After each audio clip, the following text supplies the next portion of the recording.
Departamento de Artes y Letras de la Facultad de Educación y Humanidades de la Universidad del Biobío tiene una política de desarrollo académico, un plan de desarrollo académico. Y dentro de esta planificación está considerado que los académicos y académicas de esta unidad puedan desarrollar actividades de perfeccionamiento. Y una de ellas es, por supuesto, la obtención o el desarrollo o el estudio, ¿no?, en este caso, de estudios de posgrado, específicamente grado de doctorado. Por eso en el día de hoy la profesora Maritza presentará una clase magistral sobre el tema de su tesis. También quisiéramos señalar que la preocupación de la universidad ha sido constante en no solamente ir desarrollando las distintas líneas, ¿cierto?, de investigación, de extensión, de la docencia, sino también la preocupación por ir perfeccionando cada día el recurso humano que posee. Quisiéramos saludar en esta oportunidad que nos acompaña la máxima autoridad de la facultad, que es el señor decano, don Marco Aurelio Reyes Coca. También quisiéramos saludar a la profesora Pilar Navarrete, directora de la Escuela de Quilmes, que también nos acompaña en el día de hoy junto con los estudiantes. También quisiéramos saludar a la profesora América Valdés, que también nos acompaña en el día de hoy. Quisiéramos saludar también a la profesora Maritza Burto Durán, que es la principal oradora de este encuentro en el cual nos congregamos el día de hoy. También nos acompaña el profesor Jorge Sánchez, de la carrera de Pedagogía en Castellano y Comunicación. Y también quisiéramos saludar a cada uno de ustedes, alumnos de las distintas carreras de la Facultad de Educación y Humanidades. Para comenzar, quisiéramos partir este acto académico que antecede, ¿no?, la presentación de la profesora Maritza, con la profesora América Valdés, que es profesora de educación básica, folclorista, que se dedica al cultivo y al estudio de la poesía popular, quien nos presentará décimas en defensa de la Quintana. Recibamos con un aplauso, por favor, a la profesora América Valdés.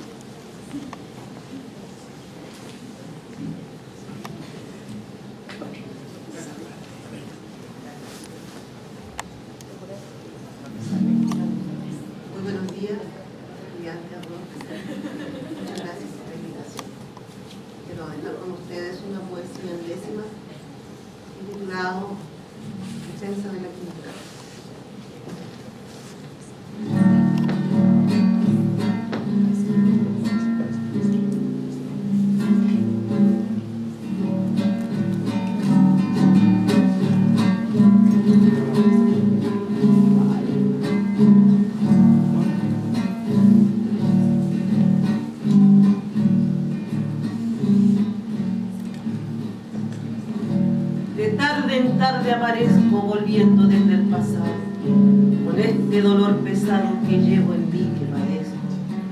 Trato tan vil no merezco, pues fui devota y clemente, de todas las penitentes, la más cristiana y piadosa, de inteligencia virtuosa y de familia pudiente.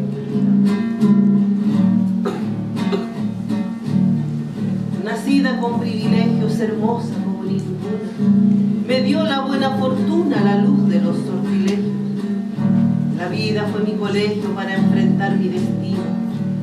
No iba a seguir el camino que otras siguieron sumisa, haciendo su vida tiza por un futuro mezquino.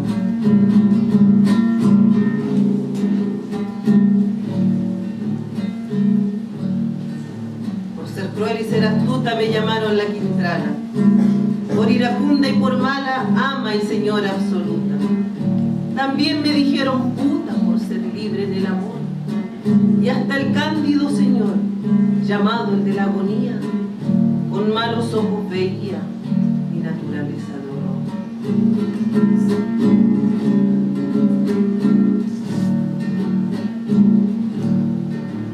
¿Acaso fue culpa mía nacer en tierra extranjera? ¿Fui yo quien trajo la guerra a la iglesia y sus letanías? ¿Acaso es de cuenta mía la muerte, la esclavitud? ¿Acaso fue mi virtud, la inquisición, la encomienda? ¿Acaso mi propia hacienda, la muerte con su ataúd? Los hombres que me juzgaron, sentenciando refiriéndome a la historia. Supongo están en la gloria, muriéndose y descansaron. En cambio a mí me dejaron como recuerdo imborrable, como un ejemplo palpable de lo que nunca debió ser, como si por ser mujer lo hiciera más detestable.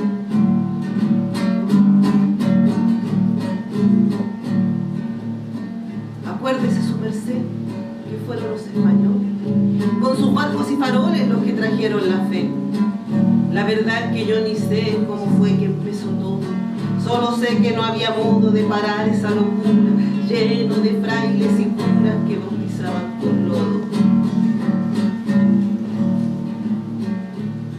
Es cierto que di de azul, es cierto que di veneno, es cierto mi desenfreno, es cierto lo del cerote, es cierto lo del chicote, lo del cepo y las cadenas, es cierto que infringí penas que espantan al más valiente, pero eso era algo corriente en esta tierra chilena.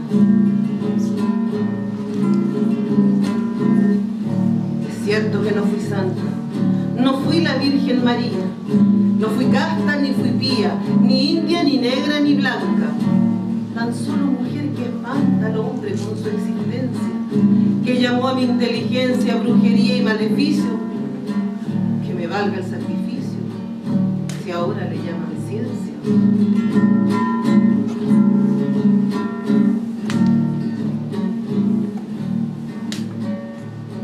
Los hombres que diligentes se metieron en mi cama, solo buscaron fama, presumir de mí con su gente. Desde esclavos a tenientes disputaron mi corsé. No me amaban, yo lo sé, tampoco yo los quería. Morir de amor me pedían y por eso los maté.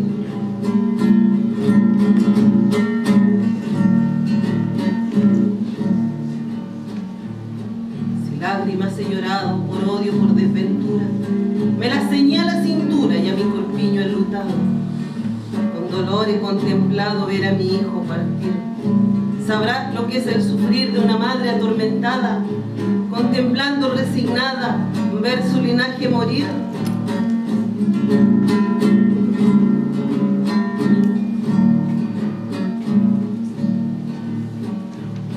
Ya termino mi defensa. Ahora que hay quien la estime, quien la aprecie y la destine a selecta concurrencia. Agradezco la deferencia de quererme recordar. Ya dejen de infortunar, 20.000 misas sagradas las he dejado pagadas para poder descansar.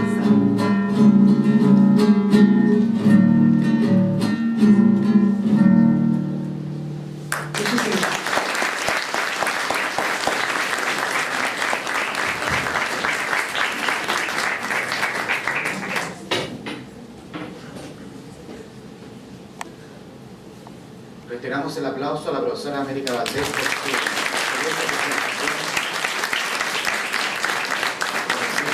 preludio al acto que se va a realizar a continuación. La profesora Maritza Aburto Durán es profesora de español por la Universidad de Concepción. También es traductora inglés-español por Deakin University en Australia. También ha obtenido el Graduate Diploma in Interpreting and Translation de Deakin University Australia, especialidad en traducción idiomática. También es diplomada en formación por competencias de la Universidad Virtual. También ha obtenido el grado de Magíster en Artes, Convención y Lingüística por la Universidad de Concepción, en la especialidad en Lengua Materna y Traducción Funcional. Y ahora último, ha obtenido el grado de doctor en literatura latinoamericana por la Universidad de Concepción en el año 2013. La profesora Maritza Aburto se incorporó a la Universidad de Biobío en el año 2000 como profesora a cargo de la línea de traducción inglés-español en la carrera de Pedagogía en Inglés y Traducción Inglés-Español. Ha trabajado en las carreras de Pedagogía en Educación Parvularia como profesora del taller de expresión literaria en el párvulo y desarrollo del lenguaje, pedagogía en educación básica con especialidad en lenguaje y comunicación, como profesora de la asignatura La mirada estético-literaria en la construcción de la realidad, También ha trabajado en la carrera de Contador Público y Auditor como profesora del taller de producción de textos, en la carrera de Pedagogía en Educación Matemática, Ingeniería Informática como profesora de Estrategias de Comunicación, Pedagogía en Castellano y Comunicación como profesora de la asignatura de Tendencias Literarias. También ha participado en los programas de posgrado de Magíster en Didáctica de la Lengua Materna, en la asignatura Nuevos Escenarios Sociales y Educativos y con el módulo Globalización y Posmodernidad. También ha formado parte del diplomado en formación disciplinar y su didáctica específica en los módulos de literatura infantil y su didáctica. Ha trabajado en la organización de las primeras tertulias literarias, poesía y décimas, diálogo con poetas y folcloristas, para la carrera de Pedagogía en Educación Básica con especialidad, en el marco de la asignatura La mirada crítico-literaria de la construcción de la realidad el año pasado. También se desempeña actualmente como coordinadora académica del programa de interculturalidad territorial de la Vicerrectoría Académica, donde ha tenido a su cargo la confección de un programa de interculturalidad para la Universidad del Biobío. Y también en la actualidad se desempeña como coordinadora académica del programa de Educación Intercultural Bilingüe de la Facultad de Educación y Humanidades, donde ha tenido a su cargo la implementación de cursos de lengua y cultura mapuche y la creación de la Red Interuniversitaria de Interculturalidad y Educación RIEDI, que reúne a 14 universidades del país. A continuación, la profesora Maritza Burto Durán, doctora en Literatura Latinoamericana por la Universidad de Concepción, expondrá la clase magistral Transformaciones narrativas en la figura de doña Catalina de los Ríos y Lisberger La Quintana. Profesora Maritza, recibamos un aplauso.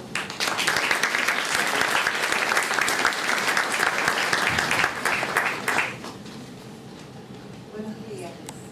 Muchas gracias por manifestar interés en venir a escuchar acerca de esta investigación.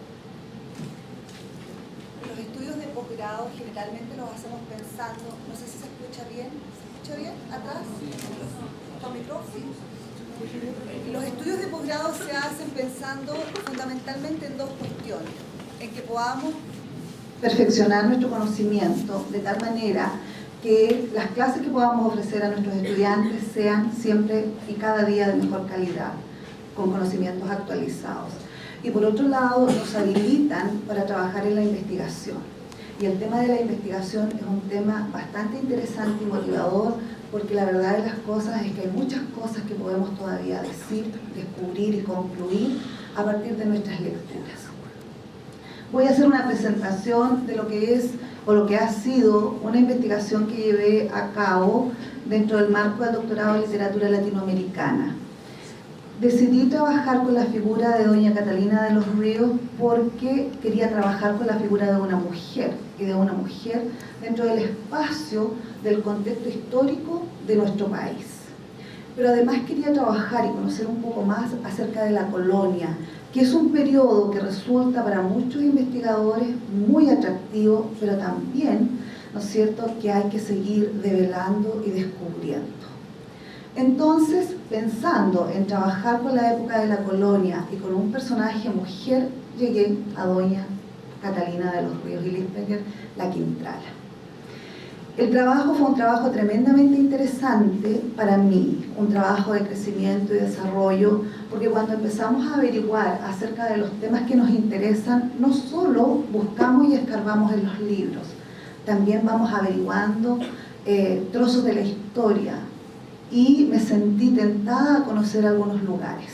Por ejemplo, tuve la oportunidad de estar en lo que fue la hacienda de la Ligua de doña Catalina, y para mi sorpresa, por ejemplo, en las calles del pueblo de la Ligua, descubrir una especie de mural graffiti de la Quintrala, hace algunos 3 años atrás, junto con otros elementos de expresión artística juvenil. Entonces, llegar al pueblo de la Ligua y encontrarse en el centro con una imagen de la Quintrala en la pared de una calle, significa que para los habitantes del lugar es una imagen, es una mujer, es un símbolo absolutamente vigente. En el mismo lugar le pregunté a algunas personas al pasar en la calle: buenas tardes, señor, ¿usted me podría decir si conoce a la Quintrala? Y las respuestas eran inmediatas: la Quintrala, pero por supuesto, si la Quintrala, en fin, etc. Y me fueron llegando los ecos del mito de la Quintrala, que se ha repetido históricamente a través de la oralidad. Así que fue una experiencia bien interesante y bien rica. Después tuve la oportunidad de viajar hacia las afueras de la Ligua y conocer parte de lo que hoy sigue siendo una hacienda, pero parte de lo que queda del llamado ingenio. El ingenio era un aparataje que permitía la producción de caña de azúcar, que se implementó en algunos lugares en nuestro país durante esa época. Ha sido, como les digo, una experiencia muy enriquecedora y tremendamente grata. También tuve la oportunidad de visitar la Orden de los Agustinos en Santiago, a propósito de que a través del mito nos llega, ¿no es cierto?, esta tremenda y estrechísima relación de la Quintrala con el Señor de Mayo, el Cristo de Mayo. La verdad de las cosas es que, lejos de encontrar información que pudiera relacionar a estos dos personajes, la información que me entregaron algunos sacerdotes y el bibliotecario es que no tienen documentación que diga, que avale históricamente que efectivamente hubo un vínculo, una conexión, algún tipo de relación entre la Quintrala y el Señor de Mayo. De nuevo, ese es un elemento que nos llega a través del mito. Lo que sí tenían era una abundante cantidad de textos. Y cuando hablo de texto, hablo de novelas, relatos, cuentos, obras de teatro, que por alguna razón sus autores sienten que tienen un deber con los agustinos de ir y llevar su producción. Y ahí ellos fueron muy generosos y tuve la oportunidad de fotocopiar una enorme cantidad de estos textos que finalmente me llevaron a decidirme por 3 horas, que fueron las que yo trabajé. Quiero hacer una introducción en el sentido de otros elementos que he incorporado. Obviamente, la Quintrala es un personaje que nos llega a través de un mito histórico, que tiene que ver con nosotros, con nuestras raíces, con nuestra identidad. Entonces, empezar a buscar en la historia de la Quintrala nos lleva necesariamente a un intelectual importante del 1800. Nos lleva a Benjamín Vicuña Mackenna. La verdad de las cosas es que Benjamín Vicuña Mackenna, imbuido por el sentimiento positivista y por el esplendor de la ciencia, empieza a escarbar y a buscar en la colonia, un periodo que denostan y del cual los intelectuales chilenos se sienten muy lejanos, buscando algo. Él decía buscar, saber, conocer cómo hemos llegado a ser los chilenos lo que hoy día somos. En general, él no piensa muy bien de lo que somos los chilenos. Y se encuentra con la Quintrala. Entonces, lo que hace Benjamín Vicuña Mackenna es que toma el mito de la Quintrala que hemos recibido por tradición oral y lo lleva al texto y lo fija en la escritura. Es el texto de Benjamín Vicuña Mackenna el texto fuente y fundante de todo lo que se ha escrito posteriormente sobre la Quintrala. Entonces, esa es la base. Y la verdad de las cosas es que las pretensiones de rigor científico de Benjamín Vicuña Mackenna en varias ocasiones se escapan. Por ejemplo, como sabemos, ya les he contado, no hay pruebas de la relación entre doña Catalina y el Señor de Mayo, pero él de todas maneras se siente obligado a dejar registro de eso, escapándose de este, ¿no es cierto?, marco exclusivamente científico que se había propuesto. Así que nos vamos a encontrar con Benjamín Vicuña Mackenna como el constructor de esta imagen para el mundo letrado y para la historia de la Quintrala. Bueno, voy a empezar con lo que tenía preparado aquí en la diapositiva. Entonces se llama Transformaciones narrativas de la figura de doña Catalina de los Ríos y Lisperg en la Quintrala. Transformaciones narrativas, ¿por qué? Porque me di cuenta de que ella, por ser un personaje de la historia de Chile, es tomada por la novela. ¿Pero cuál novela en particular? Por la novela histórica. La novela histórica tiene actualmente dos expresiones, la novela histórica canónica y la nueva novela histórica, que en Chile se caracteriza fundamentalmente por rescatar personajes femeninos de la historia e incorporarlos, sacarlos a luz. El profesor Araya no está aquí, pero el profesor Araya ha trabajado en la novela histórica y en ese sentido el profesor Araya ha trabajado con la imagen de doña Isabel Riquelme. Entonces, tomé la novela histórica y tomé la nueva novela histórica y les decía que el descubrimiento que había hecho era que prácticamente todo, las novelas, cuentos, historietas, teleseries que se ha construido sobre la Quintrala, se ha construido sobre la base del texto de Vicuña Maquena y por lo tanto con la imagen que Vicuña Maquena fijara para ella. Que no es una imagen inocente, como vamos a ver a continuación, tiene un propósito. Y es la novela de Mercedes Valdivieso, Maldita yo entre las mujeres, la única novela de la que tengo conocimiento. Esta investigación yo la he llevado a cabo, la terminé el año pasado, pero pudiera ser que se hubiesen publicado posteriormente otras novelas que incorporaran a la Quintrala como protagonista desde una mirada distinta.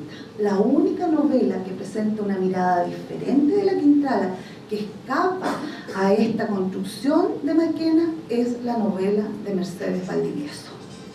Bueno, voy a avanzar. Por eso se llama transformaciones narrativas, porque me di cuenta que la Quintrala se construye en un símbolo y ese símbolo va cambiando en la novela, en la nueva novela histórica, desde la perspectiva de la que tenía en la novela histórica canónica. El corpus que yo utilicé fue, obviamente, el texto de Benjamín Vicuña Maquena. Ese texto se llama Los Lisperger y la Quintrala, doña Catalina de los Ríos. Este no es una novela, no es un texto literario, es lo que él denomina un episodio histórico-social. Él se ha propuesto descubrir la identidad de los chilenos, sus orígenes, su historia, y entonces toma, entre otros personajes, a la Quintrala para traerla en el tiempo. Pero sin duda, como texto fundante, era absolutamente necesario e imprescindible utilizarlo. Las novelas con las que yo trabajé son La belleza del demonio y la Quintrala, de Antonio Borges Solar. Esta novela se publicó en 1914. Es una novela bien interesante porque es muy poco conocida, pero ya vamos a ver algunos elementos de ella. Otra novela es La Quintrala, de Magdalena Petit. La Quintrala de Magdalena Petit es la novela más conocida. Es una novela que se difundió incluso con carácter obligatorio en el sistema educacional chileno. Es una novela que prácticamente todos hemos leído y conocido, y cuando nos referimos a ella, nos referimos a esa Quintrala. Es tremendamente popular entre los sectores medios y bajos de nuestro país. Y por último, la novela Maldita yo entre las mujeres, que escribió Mercedes Valdivieso y que es una publicación bastante reciente, es de 1991. La de Magdalena Petit es del 32, por lo tanto hay mucho más cercanía temporal entre La belleza del demonio y La Quintrala de Magdalena Petit. Ese es el corpus entonces con el que finalmente trabajé, pero como les digo, hay una enorme cantidad de novelas, textos, cuentos, etcétera, etcétera, sobre ella. La hipótesis que yo planteaba es que el mito de la Quintrala ha sufrido diversas transformaciones en la narrativa chilena. Ha pasado de ser símbolo y representante de la barbarie colonial española a la mujer poseída por dos demonios, a bruja y a encarnación del mestizaje chileno, una suerte de calibán femenino. Después vamos a hablar del calibán y vamos a hablar de lo que significa ser la encarnación del mestizaje chileno. Las tres primeras imágenes son imágenes condenatorias y representativas de la barbarie, siguiendo la tesis de Sarmiento de civilización y barbarie. La última, en cambio, es una mirada reivindicativa. Los objetivos que me propuse fueron estudiar las representaciones y transformaciones simbólicas que ha sufrido el personaje de doña Catalina de los Ríos y Lisperger en la Quintrala en el proceso de la narrativa chilena, específicamente en la novela histórica canónica y en la nueva novela histórica. Reconocer y analizar y comparar, interpretando la simbología de la Quintrala en las obras estudiadas en los textos, ¿no es cierto?, dados. El tema de la Quintrala, a propósito de las palabras y el texto de Benjamín Vicuña Maquena, se inserta dentro de una gran discusión intelectual que se dio con posterioridad a la independencia de Chile con respecto de la monarquía española. Las jóvenes nacientes, y es un sentimiento en Latinoamérica extendido, las jóvenes intelectuales de estas jóvenes y nacientes repúblicas o estados se estaban cuestionando acerca de cómo se iban a configurar en un estado, cómo iban a construirse en naciones poderosas y desarrolladas. Era un reto bastante importante. Los intelectuales latinoamericanos están fuertemente influenciados por la Revolución Francesa y por lo tanto por el positivismo europeo. La pregunta fundamental es cómo construir naciones inspiradas en ese positivismo europeo. La mirada entonces que le damos, ¿no es cierto?, de siempre estar mirando más allá de nuestro continente, tiene un origen acá, después de la independencia. Y hay elementos que generan en los intelectuales desagrado e incomodidad. En primer lugar, la composición étnica de la población. En segundo lugar, la herencia colonial, que Vicuña Maquena describe como una de oscurantismo católico, donde el poder de las familias era prácticamente absoluto. Los principales exponentes de las ideas, entonces, que formaban parte de esta discusión intelectual están representadas por Domingo Faustino Sarmiento, en Argentina, que postula la tesis de civilización y barbarie. Benjamín Vicuña Maquena en Chile, que se dedica a desempolvar los vicios de la colonia chilena. Colonia en Chile, pero era colonia española, obviamente. José Rodó en Uruguay, que viene a exaltar lo que él llama la Magna América y hace una distinción y oposición entre las culturas latinas y la civilización angloamericana.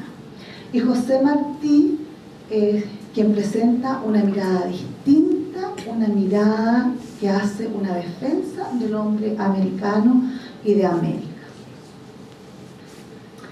Domingo Faustino Sarmiento se empieza a preguntar y empieza a observar, bueno, ¿qué es lo que tenemos? ¿Qué tipo de entorno tenemos? Y él dice que la verdad de las cosas es que el pueblo argentino es un pueblo compuesto de indios y gauchos, por lo tanto alejado de toda civilización. Entendíamos como la civilización representando a Europa y a la barbarie, los estados que según los estudiosos de las ciencias sociales y naturales decían que estaba dada por distintos estados de evolución humana. Entonces el estado de la barbarie era el estado de la recolección, donde no había construcción, a diferencia de la civilización que estaba representado por el pensamiento, el desarrollo de las ideas, el desarrollo de las ciudades, etc. Él observa que hay una diferencia entre la ciudad y las pampas, entre lo que es el hombre civilizado y el hombre natural, al que considera un hombre silvestre. Y lo representa en el Facundo Quiroga, ¿no es cierto?, en su novela Facundo y civilización y barbarie en las pampas argentinas. Y lo describe como un hombre bárbaro que se opone al hombre civilizado. También manifiesta sus molestias frente a lo que ellos querían, o la gente que tenía su posición, que era un gobierno centralizado frente a un gobierno federado. Y en realidad manifiesta su descontento frente a dos líderes importantes de Argentina, Rosas y Sarmiento. Finalmente, las opiniones de Sarmiento tienen un tremendo impacto en Latinoamérica y en los otros pensadores.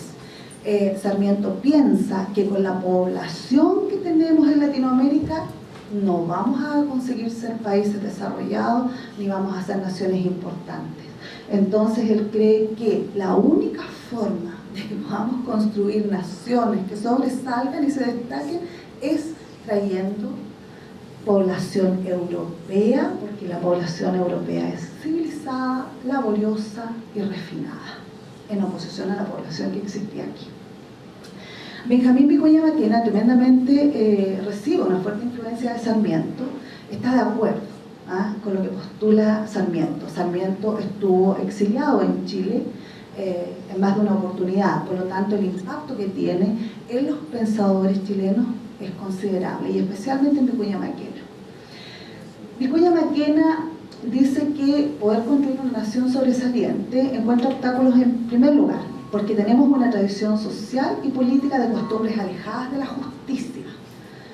Recordemos que el poder de ciertas familias y de la familia Lichtenberger en la Quintral es prácticamente omnipotente. Ahí había, ¿no es cierto?, un control de toda la situación. Por lo tanto, él, descubriendo, revelando esto, se da cuenta que circunstancias, entonces, no podríamos desarrollarlo. Dice que la organización social se hace sobre la base de compromisos sociales. Uno empieza a pensar, bueno, parece que no es tan diferente, no era diferente en la colonia, no es diferente en la época, ¿no es cierto?, de Vicuña Maquena, y uno se pregunta si miramos al Senado, por ahí hay como familias, apellidos que se repiten, en fin. La conservación del poder y privilegio por parte de una casta de familias fuertemente entrelazadas y una población indígena alejada de lo civilizado. Esa es la opinión entonces de Benjamín Vicuña Maquena, que concuerda plenamente con lo que estaba diciendo Sarmiento antes. Cuando cuando Vicuña Maquena se pone a revisar el mito de la Quintrala, él descubre que la Quintrala y la califica. El texto de Vicuña Maquena está cargado de epítetos negativos. Creo que podemos hacer ahí un diccionario de sinónimos, porque es extraordinariamente extensa la cantidad de palabras que hay para designarla. Él dice que es una mesalina indoeuropea, una criolla escapada del infierno, una hembra indómita, arrebatada y casi salvaje. Su testamento no es otra cosa que un libro de difuntos, una inmensa componente del crimen. Es una mujer ociosa, sangrienta, bruja de pactos con el demonio, latigadora de esclavos, asesina del padre, seductora, perversa, lasciva y sacrílega, ignorante, crédula, fanática, apasionada, ardiente, feroz, voluptuosa. Y lo que es más cruel, según su herencia, en otra parte dice naturaleza, de India, que es ofensiva y malvada. Es un arreo del infierno que está suspendida a las puertas del mismo infierno, pero de un pelo. Es una situación de amenaza que va a caer y se va a consumir, pero no cae. ¿Ah? En definitiva, que es cruel, encallecida, quintrala y parásita. Vicuña Maquena en realidad lo que hace es que toma a la quintrala para representar en ella los vicios de la colonia y por lo tanto se transforma en un símbolo de la colonia. La colonia española para Vicuña Maquena era una época de corrupción, desorden, inmoralidad desenfreno, donde se ejercía un poder irresponsable de unos pocos, donde la impunidad desafiaba la justicia, donde los contratos de trabajo son similares a los de la esclavitud, donde no hay justicia para la sociedad, el pueblo ni el crimen, que es una sociedad lúgubre, fanática y venal de enlaces ventajosos, donde la costumbre era someter a los sirvientes a vejámenes sin miramientos, donde matar esclavos y pagar sus derechos de muerte también era costumbre, y que usaban nombrar a los rebaños o sus rebaños de hombres como atos de caballo. Eso es interesante porque, por ejemplo, la Quintrala llamaba a uno Juan Sopas, Pedro Come Cabras, en fin, siempre le ponía nombres muy ridículos a sus esclavos.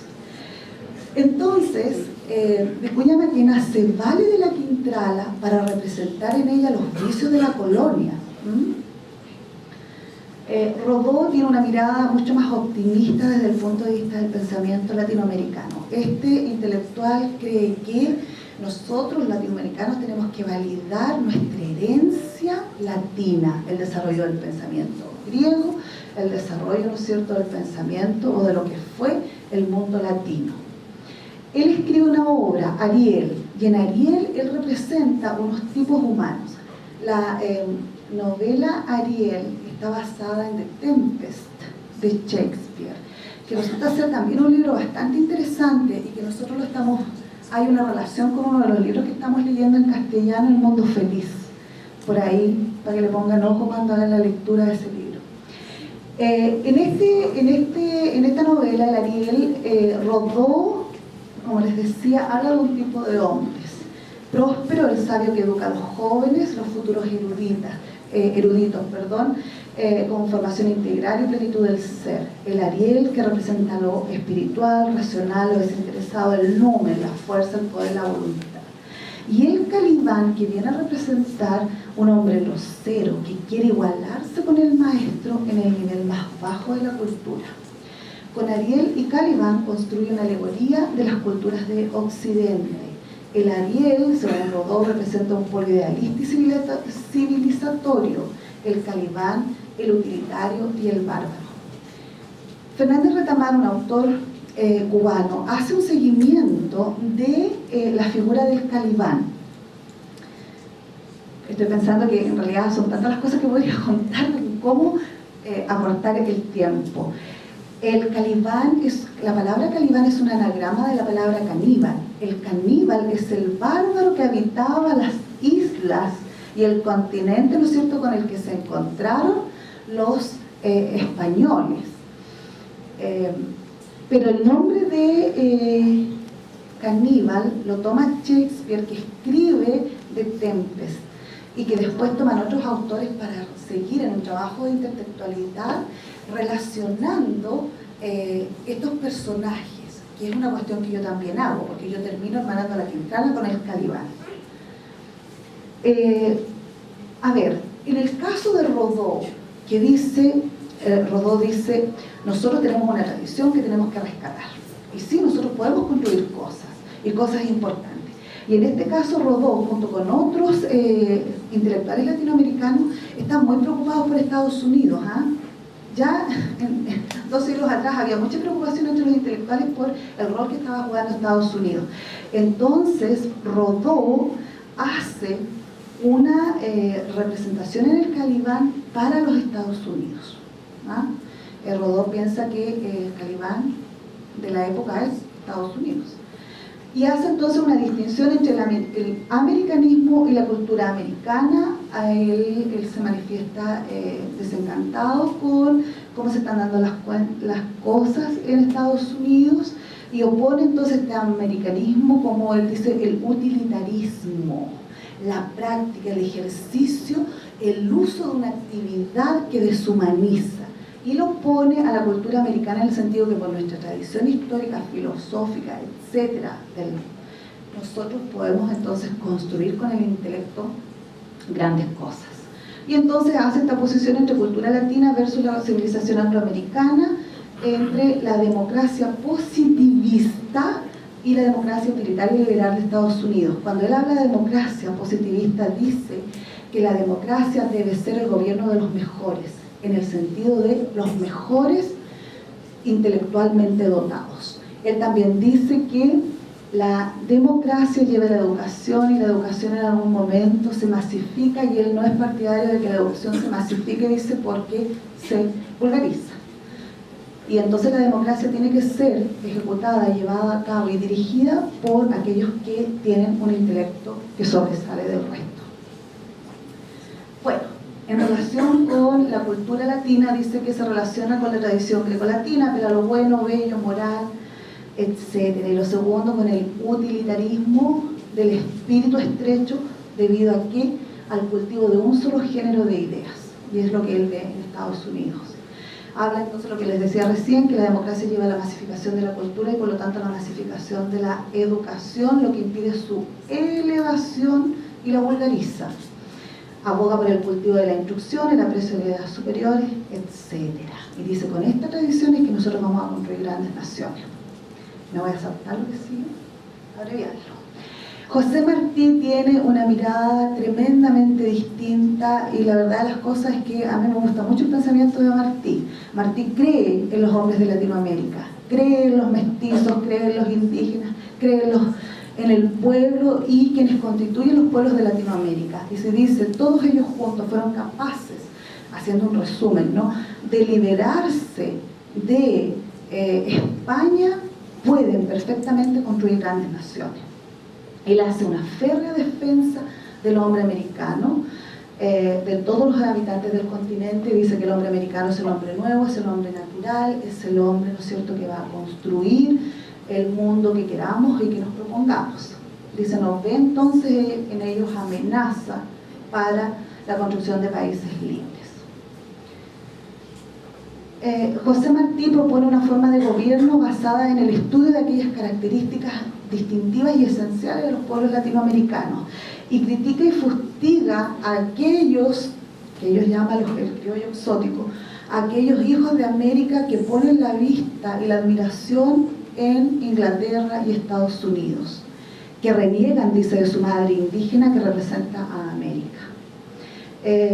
Discrepa con la interpretación de la realidad que hace Sarmiento y Vicuña Maquena. Ahora, yo establezco una relación entre la Quintana y el Facundo debido a que, de la misma manera que Sarmiento erige al Facundo Quiroga como el personaje que representa la barbarie, el salvajismo, lo silvestre, ¿no es cierto?, en Argentina, Vicuña Maquena hace exactamente lo mismo con la Quintrala. Se sirve de la Quintrala para denostar la colonia. Posteriormente, en el siglo XX, otro intelectual latinoamericano, Roberto Fernández Retamán, cubano, habla acerca del Calibán.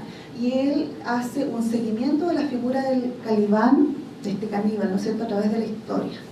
Y llega a la conclusión de que el Calibán es el mejor representante de lo que somos nosotros los latinoamericanos. Calibán, como ícono del hombre americano, es el bárbaro que ha sido despojado de su tierra y esclavizado por un rey extranjero. Es una figura reivindicativa del mestizaje americano. Dice, los habitantes de Latinoamérica somos Calibán. El Calibán entonces es un anagrama del caníbal, el bárbaro que les contaba que se encontraron los europeos cuando llegaron a nuestro continente. Calibán es nuestro símbolo, dice. No conozco otra metáfora más acertada que nuestra situación cultural, de nuestra realidad. ¿Qué es nuestra América sino la historia, sino la cultura del Calibán? Bueno, entonces aquí yo tomo el Calibán y tomo a doña Catalina de los Ríos y Lísperes, que en la novela de Mercedes Valdivieso viene a reivindicarse del mito y de la construcción que ha hecho Vicuña Maquena sobre ella. Hay un momento en que el Calibán se revela y desea, en la lengua que le ha enseñado el conquistador, que caigan sobre él las penas de la peste. El Calibán se reivindica cuando, usando la lengua de quien le ha esclavizado, cuestiona su condición de súbdito y maldice a quien le ha robado su tierra y libertad, deseando que le caiga la peste en castigo. Él aspira a ser un hombre libre en su tierra.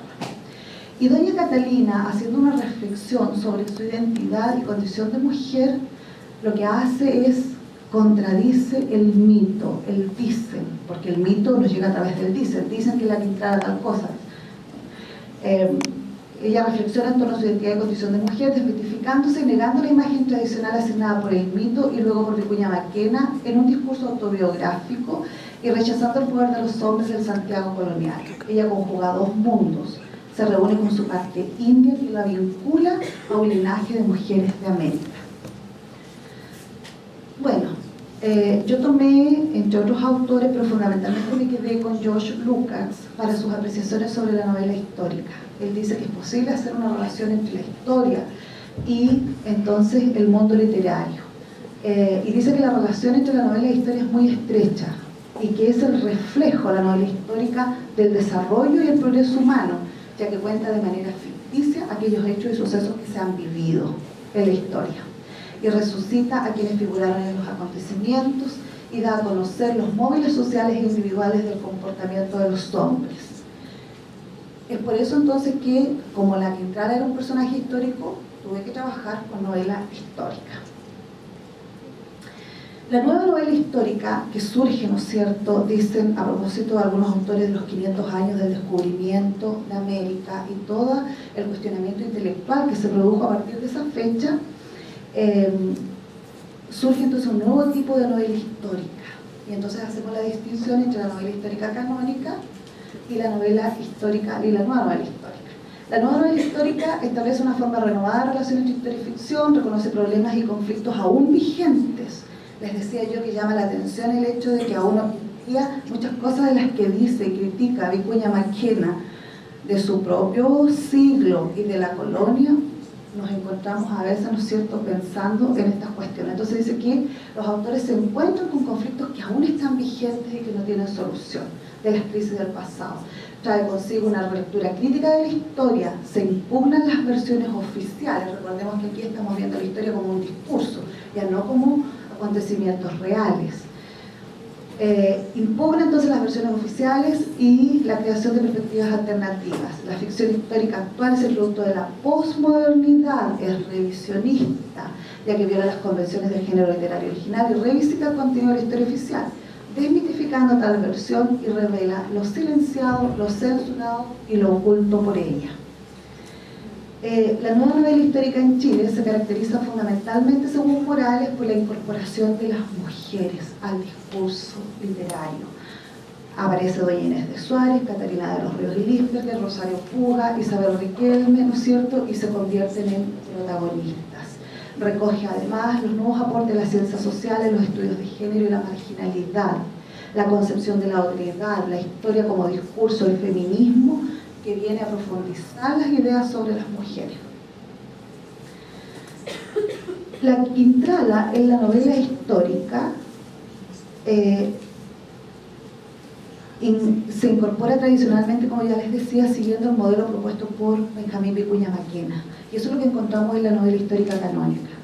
En el caso de las novelas La Quintrala de Magdalena Petit y la novela de Borges Solar, La belleza del demonio, La Quintrala, encontramos allí la tesis de civilización y barbarie. Y la protagonista entonces representa la barbarie siguiendo de nuevo el modelo de Vicuña Maquena, que está tomado de Sarmiento, quien propone esta diada de civilización y barbarie.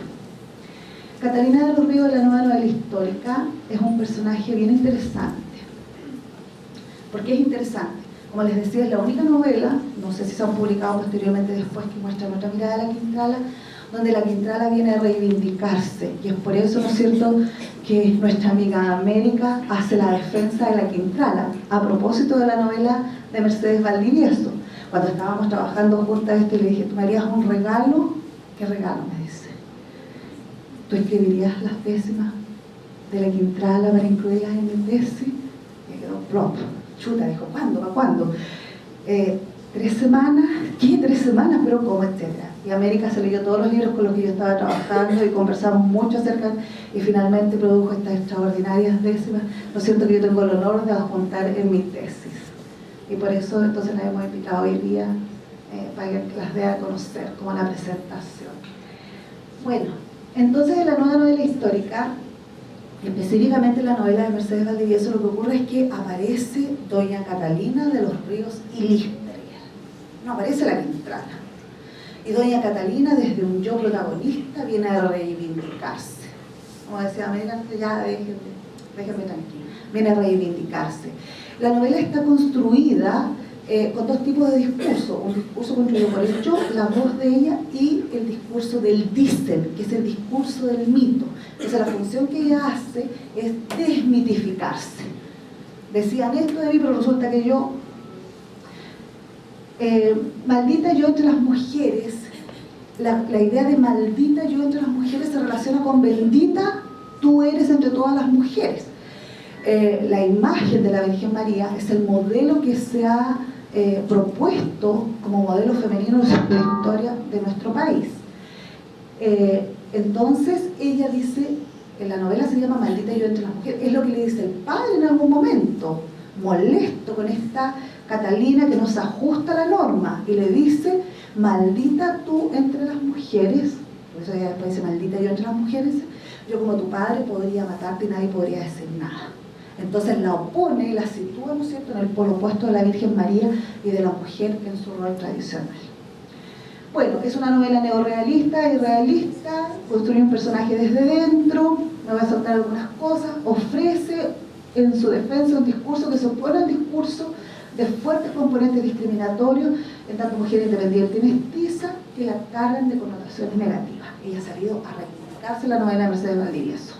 Se reivindica, y refugia en su lado indígena y se conecta con un linaje de mujeres independientes que resisten al patriarcado y que la hacen protagonista de su vida, en oposición a su lado español, que la somete al control del mundo masculino, la obediencia al padre, sus valores y las leyes del catolicismo imperante. El patriarcado y el catolicismo son afines, son afines. Por lo tanto, ella no encuentra posibilidad alguna de sentirse identificada con los modelos que le están ofreciendo entonces este sistema. Y ella recurre a su lado indígena y a través de él se puede conciliar, encontrar y hacerse parte de una tradición, de un linaje femenino latinoamericano. La Quintrala es nieta bisnieta de la cacica de Talagante, que tuvo a la primera criolla y a una de las criollas más opulentas, si no la más, hija de un alemán que traía mucho dinero y que venía con Pedro de Valdivia, Blumenthal, que después cambió su apellido a Flores, y la hija de la cacica de Talagante y de este alemán, doña Águeda Flores, es una de las mujeres más ricas del país, porque hereda por parte de la cacica y hereda por parte de este alemán, que tenía muchas chacras, entonces era un negociante fino, dueño de molinos, tenía un poder económico bastante grande en la época.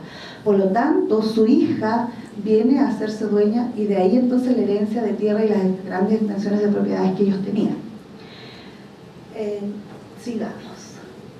En la novela histórica, bueno, se habla de un discurso autobiográfico y Catalina de los Ríos y la hermana calibró en punto de reivindicación. Dice, Catalina se reivindica en tanto mujer y mestiza, un elemento fundamental de nuestra identidad latinoamericana. Ambas condiciones han sido desnotadas desde el mundo patriarcal y occidental. Comparte la reivindicación de lo latinoamericano en tanto el hombre originario robado y esclavizado por un lado y en tanto mujer y mestiza por otro. La versión de esta novela es una versión entonces absolutamente renovada de la Quintrala y surge dentro del contexto de la nueva novela histórica que retoma el discurso de los otros, aquellos que habían estado siempre excluidos del discurso oficial, del discurso patriarcal.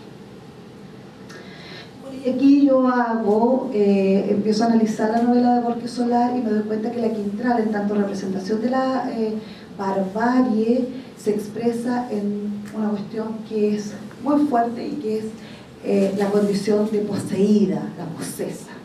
Ella se explica en la novela que su comportamiento obedece a que está poseída por el demonio y que dentro de esta configuración global del demonio, específicamente por dos demonios, el demonio de la lujuria y la ferocidad. Eso explicaría por qué de su condición. Aquí en algún momento los personajes, la abuela le pregunta a un sacerdote, ¿será que ella es así porque es mestiza? Entonces ella habla de una condición de corrupción sanguínea. Recuerden que la idea de que la raza es la mala nos persigue hasta hoy en día, ¿no es cierto? Y hay quienes todavía pretenden sustentar que somos lo que somos porque la mezcla de raza no es buena.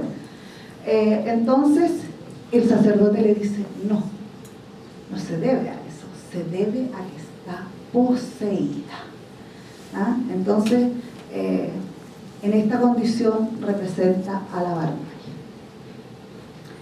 Bueno, en la belleza del demonio de la Quintrala hay una exaltación, se la describe como una reina llena de joyas, ropajes exquisitos, de telas finísimas, etcétera, que tienen que ver con el modelo de la época y del tipo de novela entonces que se hacía. Y aquí lo que se hace es exaltar su crueldad. Hay algunas cosas ahí, como dice, por ejemplo, no solo le haré picadillos la lengua, sino que le punzaré los ojos con agujas rojas al fuego hasta que muera. Dice, mi deseo es amar mucho, incendiar corazones, reducirlos a pavesas, a cenizas heladas. Cumpliré pues mi destino, yo, hermosa flor de maldición, amar y matar. Como está poseída por el demonio, tiene esta extraordinaria capacidad de seducción, pero la seducción en la consumación del acto sexual lleva a la muerte del otro. Y aquí entonces se refleja esta idea de Eros y Thanatos, en fin, que también ha estado presente en la literatura. En Magdalena Petit lo que encontramos, de nuevo la Quintrala, como símbolo de la barbarie, pero esta vez en el acto de convertirse en bruja.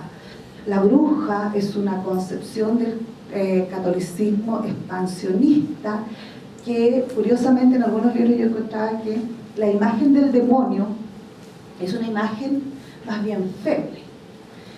Y en muchos cuentos y relatos tradicionales chilenos nos encontramos que el chileno, el pillo, ¿no es cierto?, se burla del demonio. Entonces, esa imagen debilitada del demonio, obviamente la trajeron los españoles. Frente a un interés de control social, se construye a un monstruo aún mayor. Y ese monstruo es la bruja. La bruja, entonces, es una construcción del catolicismo como elemento de control social especialmente para la mujer. Y eso es lo que encontramos entonces en la Quintrala de Magdalena Petit, el acto de venir y convertirse en bruja. Y en el caso de Maldita yo entre las mujeres, entonces postulamos que en esta transformación simbólica de la Quintrala en el tiempo, ella representa la reivindicación del mestizaje, en tanto ella no puede conciliarse con su lado español, sino se concilia con su lado indígena, en esa tradición de las mujeres, desde esta abuela, la cacica de Talagante, las mestizas criollas, ¿no es cierto? Y aquí hay una cuestión bien interesante, porque, por ejemplo, en la novela de Magdalena Petit, la negra, la Josefa, representa todo el oscurantismo de lo africano, como la exposición máxima de lo salvaje, ¿no? Y es la negra Josefa la que le enseña las artes de la brujería, mezcladas con otras supersticiones europeas. En este caso, en el caso de Mercedes Valdivieso, la mamá que las acompaña, las mujeres de la familia, es la Tatamay, pero es una mujer indígena sabia, conocedora de los misterios de las hierbas, de las flores, de los misterios del orden cósmico, el rol de la luna, el sol, la lluvia. Por lo tanto, ya no es un símbolo de la barbarie, sino un símbolo de sabiduría y de conocimiento que se valida. Y es por eso que entonces la novela Maldita yo entre las mujeres es un acto reivindicativo de lo indígena, del mestizaje. Y es por eso que yo he pedido hermanarla con el Calibán. Bueno, las conclusiones. Empezamos diciendo, ¿no es cierto?, que Vicuña Maquena, creo que no se los dije, pero en algún momento Vicuña Maquena dice, bueno, ¿existió realmente esta mujer o es un mito heredado de los tantos que hemos heredado de Europa?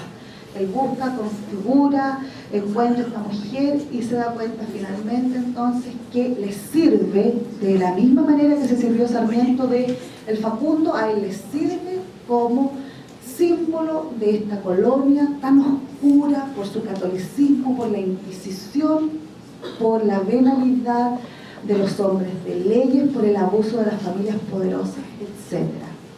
En el caso de la belleza del demonio, entonces, representa la barbarie sarmientina, específicamente en su condición de poseída, en la novela de Borges Solar, y de bruja en la novela de Petit, y finalmente en Maldita yo entre las mujeres, y este quiero leérselo, porque viene a concluir de manera bien interesante.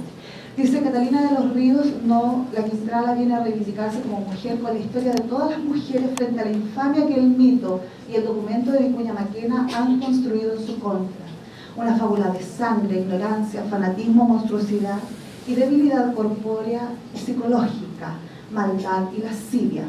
Catalina de los Ríos asume el discurso, cuenta su verdad y se reconoce en su condición de mujer, cuya imagen ha sido distorsionada por el discurso patriarcal y en la parte indígena que le otorga su mestizaje. Hija de alemanes, españoles e indígenas, Catalina rechaza la historia negra que de ella han heredado los chilenos y habla de cuestiones que hermanan a todos los latinoamericanos: el coloniaje, el mestizaje, el bastardaje, condición signada negativamente por el poder, pero ahora asumida como rasgo identitario en la historia de la Quintrala y de Calibán.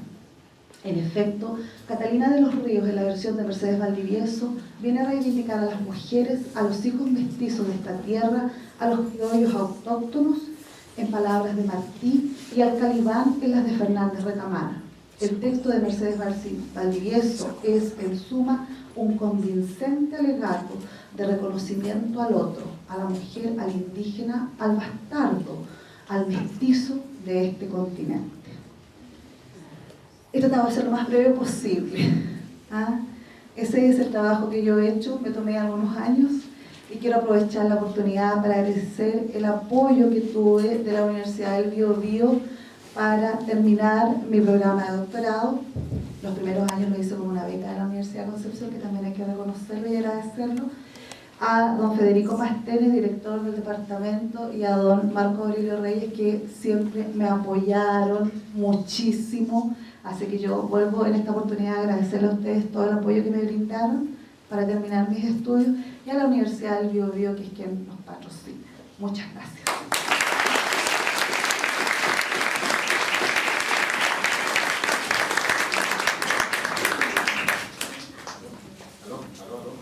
¿Aló?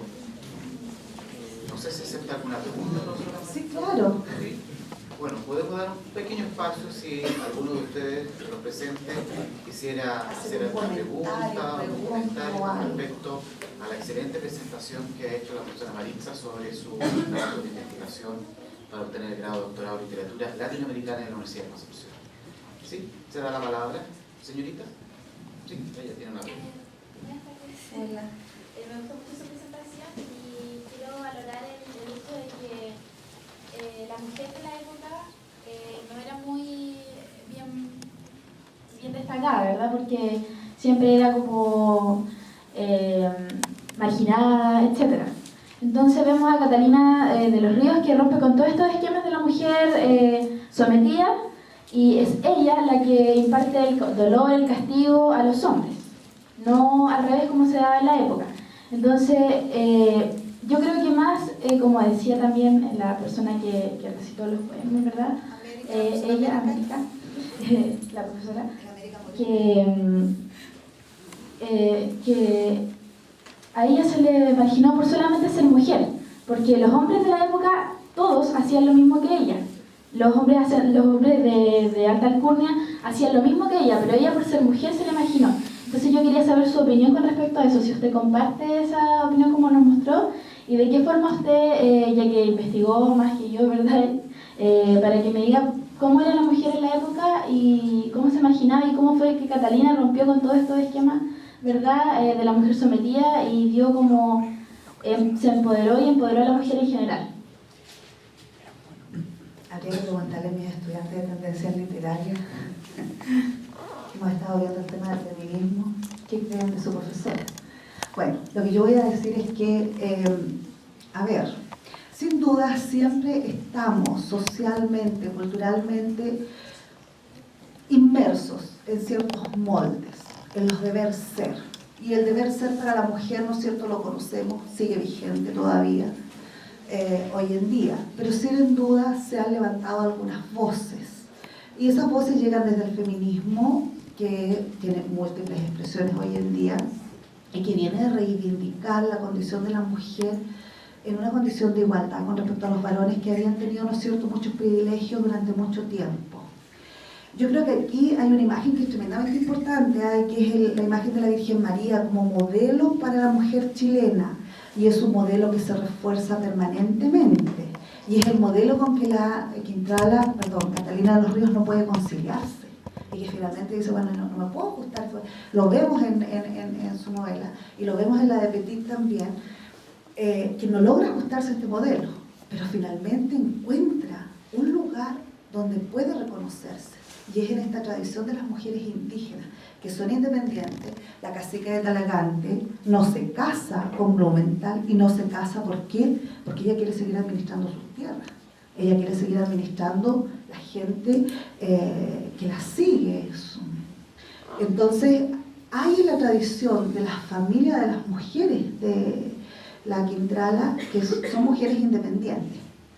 Ahora, yo creo que históricamente siempre ha habido mujeres que se han escapado de los moldes. O sea, transgresoras encontramos en todas partes. O sea, pensemos cuántas brujas quemaron en Europa, en Latinoamérica.